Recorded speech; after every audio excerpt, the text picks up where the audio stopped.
Fala pessoal, beleza? Bom, vamos falar um pouquinho sobre iluminismo, que é, em última instância, um movimento. E quando a gente chama de movimento é porque ele é grande demais para ser resumido em algumas coisas só. O iluminismo é econômico? É. É cultural? É.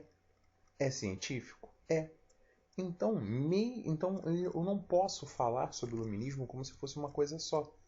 Por isso ele é um grande movimento intelectual que vai ter origem a partir do século XVIII na Europa, defendendo o uso da razão, defendendo o racionalismo, defendendo valores que são colocados para nós a partir do Renascimento, contra aquilo que eles consideravam atraso, que eles consideravam errado, que eles consideravam um passo atrás da humanidade, representado pelo antigo regime, o absolutismo, pelo mercantilismo, a falta de liberdade econômica para negociar, e pelo poder das igrejas, que era um poder ideológico que acabava movimentando as pessoas de acordo com os interesses de alguns.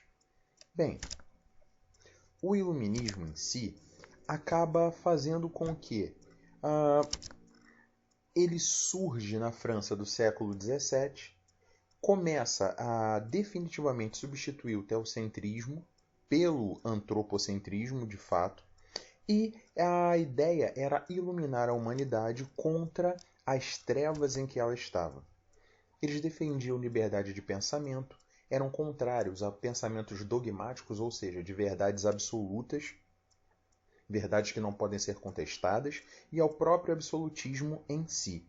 O pensamento científico, ou seja, onde eu duvido, onde eu preciso comprovar, onde eu preciso trabalhar para ter certeza sobre algo, era tido como a forma de pensar mais importante. E assim, esse movimento vai mudando a forma como o homem guia a si mesmo, através de três ideais: liberdade, igualdade, fraternidade. É importante ressaltar que o iluminismo é um movimento burguês. Portanto, ele não está preocupado com pobres. Ele não está preocupado em melhorar a situação de vida de quem é mais pobre. Ele está preocupado em fazer quem é mais rico unir os poderes econômico e político. Assim, simples. Ele quer que os ricos tenham dois poderes: o poder econômico e o poder político. Bem, visava todos os seres humanos, ou seja, era universal, sem barreiras nacionais. A ideia valorizava a ideia de individualidade, da unicidade de cada indivíduo e da autonomia, a capacidade que o homem tem de pensar por si mesmo, sem a interferência de ideologias, de religiões, seja lá do que for. Esse modo de pensar vai se difundir por toda a Europa, mas ele ganha força na Holanda, na Inglaterra, na França, onde acabam tendo uma espécie de organização maior, tendo uma espécie de boom, onde os seus pensadores propunham uma reforma social e não necessariamente uma revolução com base em violência. Os iluministas pensavam em um Estado constitucional, ou seja, que o poder fosse regulado a uma autoridade central com poderes limitados e muito bem definidos, sendo que, com isso, pensavam em ampla margem de liberdade civil. Para todos? Não. Para ricos. Bem, dessa mentalidade ilustrada, é importante lembrar, todas as vezes que falamos de ilustração, estamos falando de iluminismo e vice-versa. Nós temos, por exemplo, John Locke, que acreditava que o homem ganhava o conhecimento através das experiências. Um dos seus livros mais importantes é o segundo tratado sobre o governo civil, onde ele vai dizer que todo governo é um acordo entre o governante e os governados, entre povo e governo, regido por uma constituição que dava direito ao povo, inclusive, de derrubar o governante caso esse não governasse com justiça.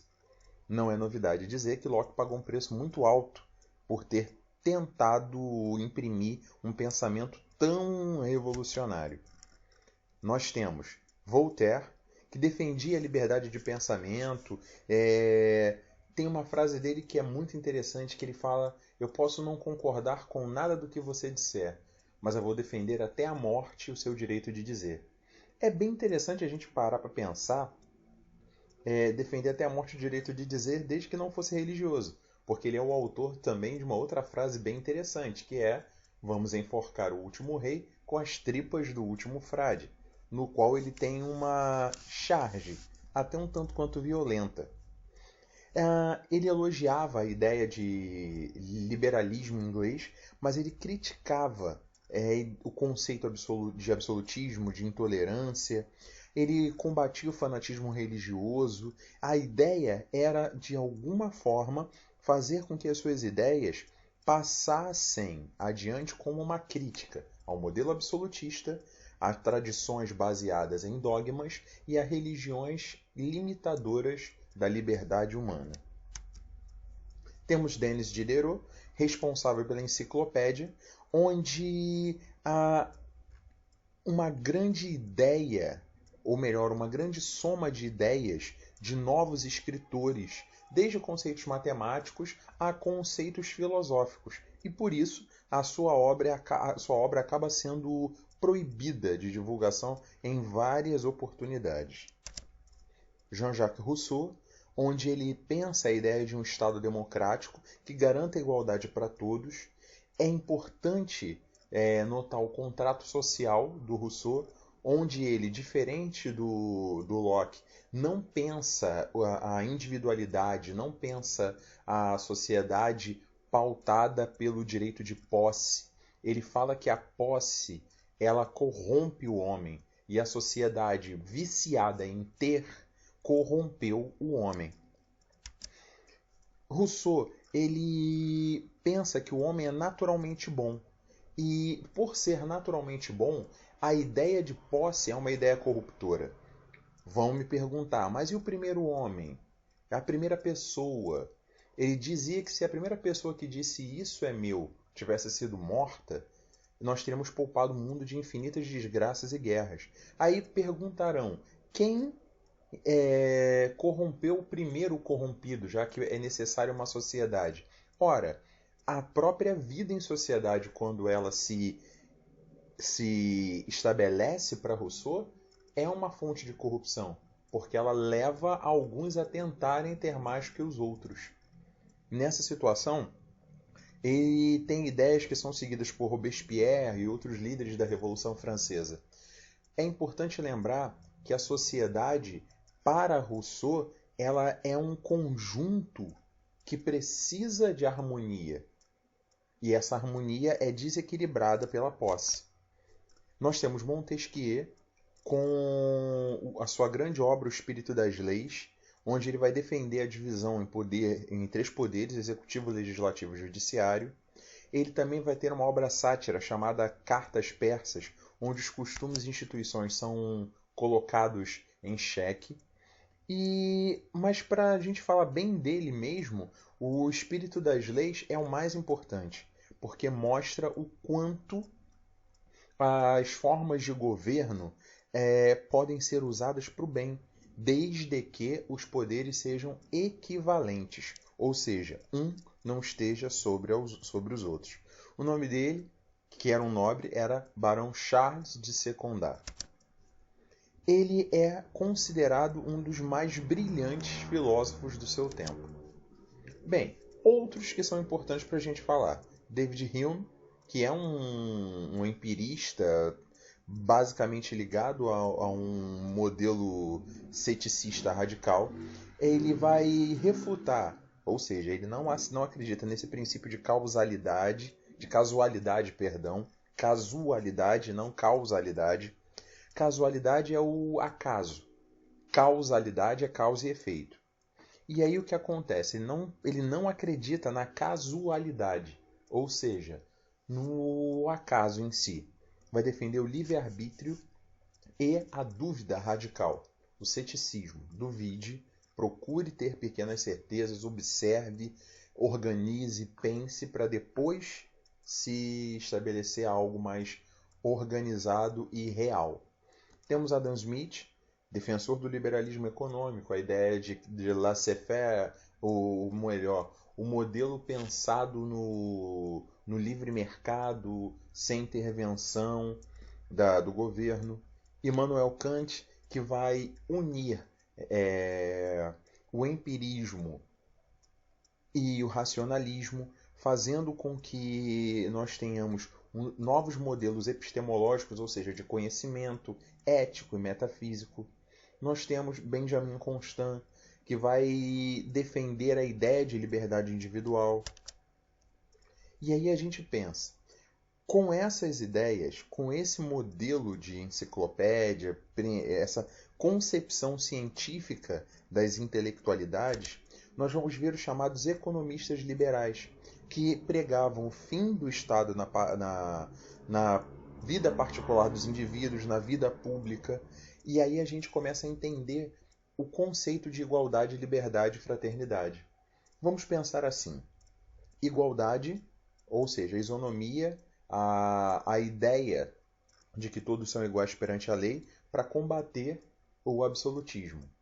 Nós temos o mercantilismo sendo combatido pelo livre mercado, ou seja, a liberdade econômica, e nós temos a fraternidade, ou seja, a tolerância filosófica e religiosa, para combater o poder das igrejas, que se intrometiam e dogmatizavam o homem. Esses pensadores liberais acabam levando a dois conceitos importantes, a fisiocracia e o liberalismo. A fisiocracia, ou o poder da natureza, a questão da physis, ela defendia que atividades econômicas naturais, agricultura, mineração, eram importantes para a prosperidade do país e mais importantes que o comércio em si. É importante lembrar, por exemplo, que países como a França eram fisiocratas. Todas as outras atividades econômicas seriam consequência da riqueza produzida dessas atividades, principalmente agrícola.